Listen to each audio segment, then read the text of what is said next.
ಒಂದು ಶ್ರೀಮಂತನ ಮನೆ ಇರುತ್ತೆ, ಪಕ್ಕದಲ್ಲಿ ಒಬ್ಬ ಬಡವನ ಮನೆ ಇರುತ್ತೆ. ಶ್ರೀಮಂತನ ಮನೆಯಲ್ಲಿ ಆ ಶ್ರೀಮಂತ ಒಬ್ಬನೇ ಇರ್ತಾನೆ.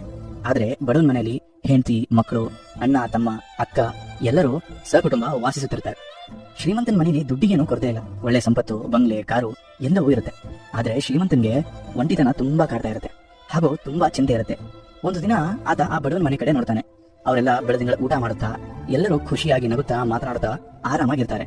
ಇತ್ತ ಇವನು ಶ್ರೀಮಂತ ಅದನ್ನ ನೋಡಿ ಅನ್ಕೋತಾನೆ, ಇಷ್ಟೆಲ್ಲಾ ಸಂಪತ್ತಿದ್ರು ನಾವು ಒಬ್ಬಂಟಿ. ಅವರಲ್ಲಿ ಸಂಪತ್ತಿಲ್ಲ, ಆದರೂ ಅಷ್ಟು ಜನ ಖುಷಿಯಾಗಿ ಒಂದು ಹೊತ್ತಿನ ಊಟ ಮಾಡಿದ್ರು ಆರಾಮವಾಗಿ ಮಾಡ್ತಾರೆ ಅಂತ. ಕೆಲವೊಮ್ಮೆ ಎಲ್ಲವೂ ದುಡ್ಡಿನಿಂದ, ಸಂಪತ್ತಿನಿಂದ ನಮ್ಮ ಖುಷಿಯನ್ನ ನೋಡೋದು ತಪ್ಪು. ಬದುಕಿನ ಈ ಕ್ಷಣಗಳಲ್ಲಿ ಎಲ್ಲವೂ ಮುಖ್ಯ. ಅಪ್ಪ ಅಮ್ಮನ ಪ್ರೀತಿ, ಅವ್ರ ಕೈ ತುತ್ತು, ತುಂಬಿದ ಕುಟುಂಬ, ಆ ಮಾತು, ಆ ಹಾಸ್ಯ, ಇವೆಲ್ಲದರ ಜೊತೆ ಬದುಕಲು ದುಡ್ಡು. ಇದೇಕೆ ಹೇಳ್ತಿದ್ದೀವಿ ಅಂದ್ರೆ, ನಾವು ಅದೆಷ್ಟೋ ಜನ ಈ ಸಂಬಂಧ ಅನುಬಂಧವನ್ನು ಮರೆತು ಬರೀ ದುಡ್ಡಿಗಾಗಿಯೇ ಬದುಕು ನಡೆಸುತ್ತೇವೆ. ಬದುಕು ತುಂಬಾ ಕ್ಷಣಿಕ. ಇದ್ದ ಸಮಯದಲ್ಲಿ ಕುಟುಂಬದೊಂದಿಗೆ ಖುಷಿಯ ಕ್ಷಣ